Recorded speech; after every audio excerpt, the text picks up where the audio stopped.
You might have noticed a quiet change in the rhythm of your days. Mornings come a little slower now. Coffee cools before you finish it. The phone doesn't ring as often. Sometimes it feels like the world is moving on without you, like you're watching life through a window instead of walking in it. And yet, you're still here. You still matter. But something deep inside you wonders, how much time do I really have left? Until one day, you look up and realize an entire decade has passed in the blink of an eye. Does this sound familiar? You used to plan outings, projects, even vacations. Now, you're just trying to make it through the week. You once had a calendar full of things to look forward to, but now it feels like the days just blend together. You brush it off. It's just age. But what if these aren't just random changes?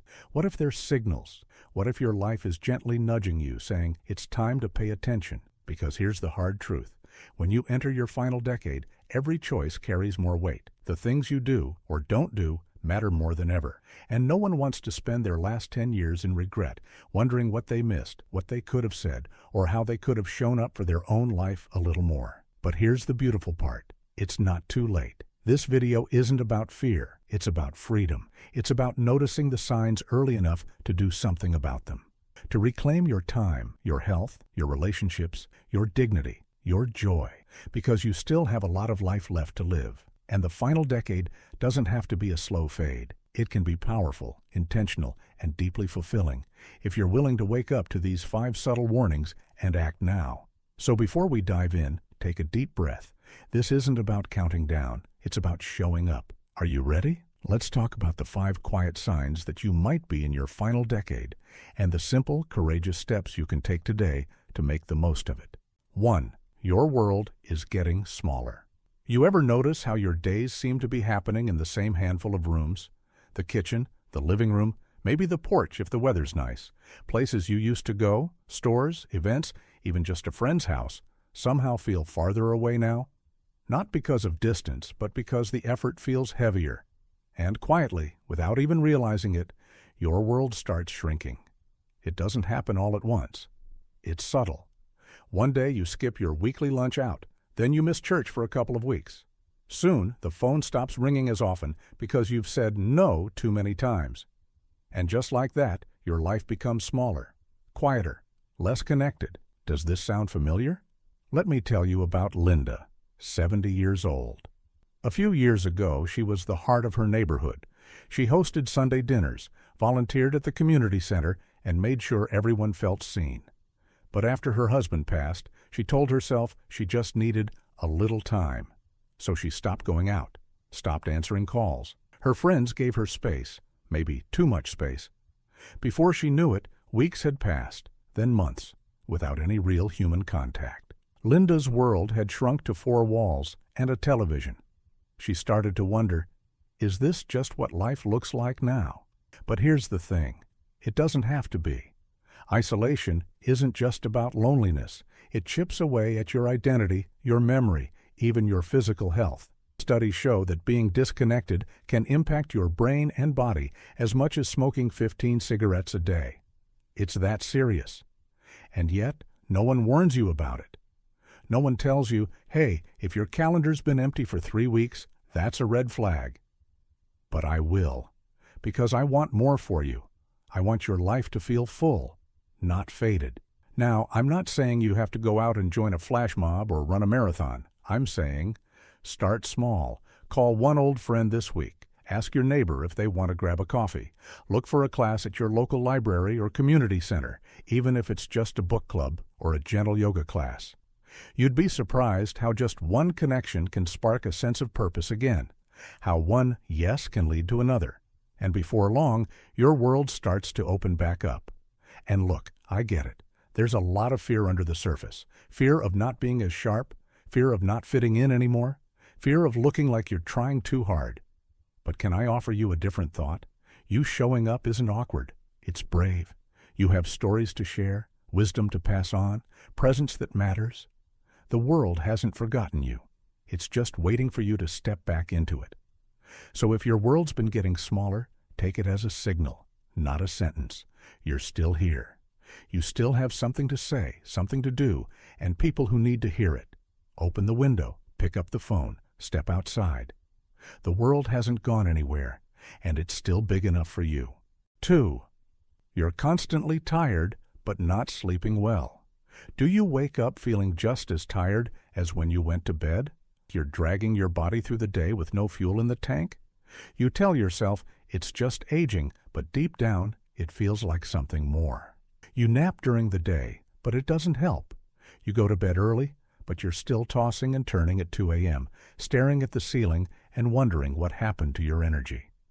Here's the truth most people don't talk about. Exhaustion isn't just a symptom of getting older. It's often a sign something's not right.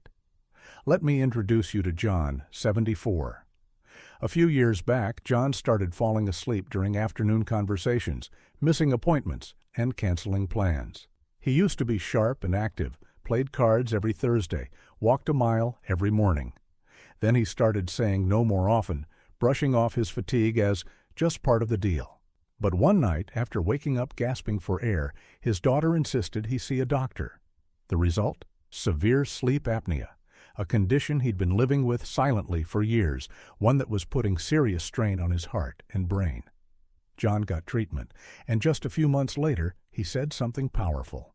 "I didn't know how tired I was until I finally felt rested." Is that you right now? So many seniors live in a state of chronic fatigue and poor sleep, chalking it up to age without ever investigating. But here's what's important to know. Your body is still talking to you. Even in your 60s, 70s, and beyond, persistent fatigue is not something to ignore. It could be sleep apnea, yes, or it could be depression, hormonal imbalances, poor nutrition, medications that aren't working together, even dehydration. It might be physical, emotional, or both, but it is worth paying attention to. Because here's what happens when you don't.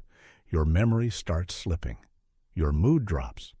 You avoid outings because you're too tired to enjoy them. You become a spectator in your own life, and that's not what these years are for. So what can you do? First, get curious.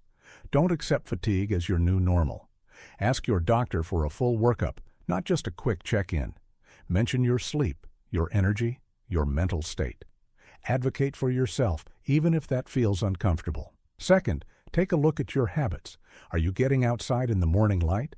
Are you eating nourishing foods or skipping meals out of habit or loneliness? Are you moving your body at least a little every day?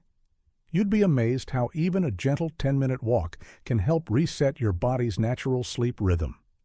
Third, consider your stress. Worry doesn't clock out at retirement. Many people in their later years carry silent stress about money, health, family. And that anxiety often shows up at night when your mind is supposed to rest. If that's you, talk to someone. A counselor, a faith leader, even a friend. Sometimes just putting your fears into words is the beginning of peace. And finally, be kind to yourself. You're not lazy. You're not broken. You're human. And if you're tired all the time, it's your body's way of saying, "Please take care of me." Because let's be clear, you still have time, but energy is your fuel. And you deserve to move through your days with strength, clarity, and joy, not just survival. Don't settle for being awake. Go get your rest back. 3. You've stopped planning for the future. Let me ask you something. When's the last time you got excited about something that hasn't happened yet? A trip? A project? A plan? Even something small like redoing a room or planting a spring garden? If your answer is, "I can't remember," that's not just a passing thought. That's a warning sign. When we stop looking forward to the future, we start living in slow motion. Maybe you've said it yourself. What's the point of planning something for next year? Who knows if I'll still be around? Or maybe it's more subtle. You used to flip through travel brochures, keep a notebook of house ideas, make lists of books you wanted to read. Now those notebooks collect dust, and each new year feels more like a countdown than a clean slate. Let me tell you about Clara, 69. A few years back, she loved gardening. Every spring, she'd map out her backyard, order seeds, and spend hours outside getting her hands dirty. But after a tough winter and a lingering illness, she gave it all away. What's the point? I probably won't be here next season. Fast forward 6 years. Clara's still here, But now she walks past her empty backyard every day, full of quiet regret, not because she didn't pass away, but because she stopped living while she was still alive. It's easy to fall into that mindset, especially when you've faced loss, health scares, or the overwhelming passage of time. But here's something powerful to remember. Planning for the future isn't about how many years you have left. It's about how much life you put into the years you have. You don't need to book a world cruise to prove you have a future. It can be as simple as planning a family dinner for next month, signing up for a painting class this summer, writing down your story for your grandchildren to read. It's about reminding yourself that there is more ahead, and that you still get to shape what that looks like. The danger of giving up on the future isn't just emotional, it's physical. Studies show that when people stop setting goals or making plans, they decline faster. Mental sharpness fades, motivation shrinks, and worst of all, hope disappears. But the good news? You can get it back, one small plan at a time. Here's how to start. 1. Pick something you used to enjoy and put it back on your calendar. Maybe it's going to a museum, maybe it's baking with your granddaughter. Don't wait for the right time. Make the time, set a date. 2. Give yourself something to look forward to each week. It doesn't have to be big. A walk with a neighbor, a new recipe to try, a book to start. The smallest anticipation can bring real joy. 3. Say yes to something a little outside your comfort zone. Try something new, something you've never done but always wondered about. Your future doesn't need to be predictable. Let it surprise you. And most importantly, stop counting down. Start showing up. Because here's what I want you to hear loud and clear. You are still becoming. You are still writing your story. And your next chapter can be just as meaningful, joyful, and alive as any that came before, if you believe it's worth writing. So go ahead. Make a plan. Not because you know exactly what's ahead, but because you still have something to look forward to. 4. Your finances feel like a ticking clock. There's a certain kind of anxiety that creeps in when you're older, not the loud, obvious kind, but a quiet, constant hum in the background. It follows you through the grocery store, whispers in your ear when the bills arrive, and sometimes keeps you up at night doing mental math that never seems to add up. It sounds like this: will my money last? If that question has been living rent-free in your head lately, you're not alone, and you're not weak for worrying. After a lifetime of working, saving, and surviving, it's normal to feel the pressure when the finish line is in sight, but the numbers still feel blurry. Maybe you've cut back on things you once enjoyed. You skip dinners out with friends, avoid new clothes, even hesitate to turn up the heat when it's cold. You tell yourself you're just being smart, but the truth is, you don't really know if you can afford those things or not. You're guessing, and that guess feels like a ticking clock, counting down what little security you believe you have left. Let me introduce you to Frank, 72, a retired mechanic with a decent pension and some savings. But still, he worried. He stopped meeting his buddies for coffee and said no to every invitation. When asked why, he'd shrug and say, "Gotta be careful with money these days." The thing is, Frank never actually looked at his budget. He assumed the worst, lived like he was broke, and in doing so, slowly disconnected himself from everything that made life worth living. It wasn't until his daughter sat him down and helped him review his finances that he realized he had more flexibility than he thought. Not enough for yachts and fancy trips, but definitely enough to enjoy the little things again. Coffee with friends, fixing up his old truck, buying his grandkids' birthday gifts. Those things mattered, and he almost missed out on them because of fear. Fear is powerful, but clarity is stronger. If money feels like a ticking clock in your life right now, the first and most powerful thing you can do is face it. Not with shame, not with panic, but with curiosity. What's actually coming in? What's going out? Where are the blind spots? Here's what to do next. 1. Sit down with someone you trust, a financial advisor, a savvy friend, or even your adult child if that feels right. Get everything on the table: savings, income, expenses, debts, no hiding. You deserve a clear picture. 2. Look for what's possible, not just what's limited. Yes, maybe you need to cut back in some areas, but maybe you're overlooking benefits, programs, or resources that can help. A lot of seniors are eligible for assistance they don't even know about. 3. Make a joy budget. This might sound silly, but it's life-changing. Set aside a small amount, weekly or monthly, for things that make you feel alive. A dinner out, a class, a gift. When you plan for joy, you stop feeling guilty about having it. And if the reality is tough, if the numbers don't add up the way you hoped, know this: you still have options, and you are still valuable, even when the balance sheet feels thin. There's no shame in asking for help. There's no shame in living simply. But there is tragedy in letting money, fear steal your final years. Because this time of life isn't just about surviving, it's about savoring. And peace of mind. That starts when you stop guessing and start knowing. You've earned a life that feels steady. Let's build it, one honest conversation at a time. 5. You feel invisible, even to your own family. You're sitting at the dinner table, surrounded by voices, laughter, plates clinking. The room is full, but somehow you feel like a ghost in your own life. Your kids talk around you. Your grandkids barely look up from their phones. No one asks what you think anymore. When you do speak, they smile politely, or worse, talk over you like you never said anything at all. Does that sound familiar? This might be the hardest truth of all. You can still be deeply loved and yet feel completely invisible. It's one of the most painful and most common experiences in the later decades of life. Here's the story of Martha, 76. Once the matriarch of her family, she hosted every holiday, remembered every birthday, and gave her children the kind of support only a mother can give. But as the years passed, her family got busy. Calls me less often. Decisions were made without her. Even when she was present, she felt overlooked, like a piece of furniture in the room, always there, rarely noticed. She told me once, "I don't mind being old. I mind being treated like I've already disappeared." And maybe you feel that too. You've lived, you've sacrificed, you've built the family that now forgets to check in. And while you don't expect a parade or constant attention, what you do deserve is to feel seen, heard, and included, not just tolerated. Here's the quiet truth.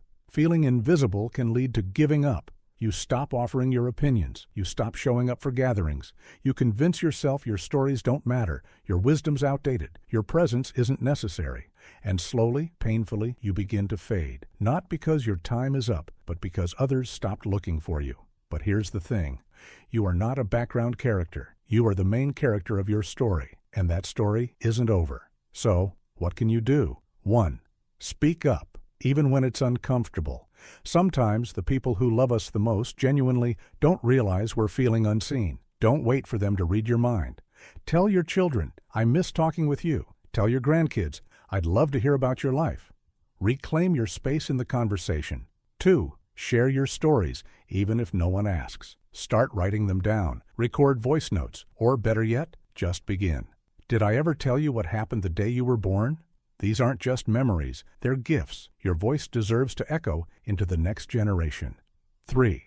Find new spaces where you are seen. A book club, a senior center, a volunteer program. Sometimes we need to widen our circles. Just one new connection who listens, sees you, laughs with you. That can reignite your sense of belonging. 4. Refuse to shrink. Your age is not a reason to sit quietly in the corner of your life. You are not less important because your hair is gray or your body is slower. In fact, you carry a strength, a depth, a dignity that this world desperately needs. And if your family forgets that sometimes, remind them, lovingly, boldly, repeatedly. Because being invisible isn't about how others see you, it's about how you see yourself. Start there. Light that fire again. Be visible, first to yourself. The rest will follow. You've lived too much, loved too hard, survived too long to fade now. You still matter. You're still here. If this video made you pause, it's because something hit home. Maybe you've stopped planning. Maybe you're always tired. Maybe you feel like your life's getting smaller, or worse, like you're disappearing from it altogether. Here's the truth. This isn't the end of your story. It's your moment to wake up and take it back. So don't just watch, act. Comment below with the sign that resonated with you most. Speaking it out loud is the first step forward. Like if this stirred something in you, and share it with someone who needs to hear it. Subscribe if you're ready to take these next years seriously, with clarity, courage, and dignity. You're not invisible. You're still here. And your most powerful chapter might still be ahead. Let's live it together.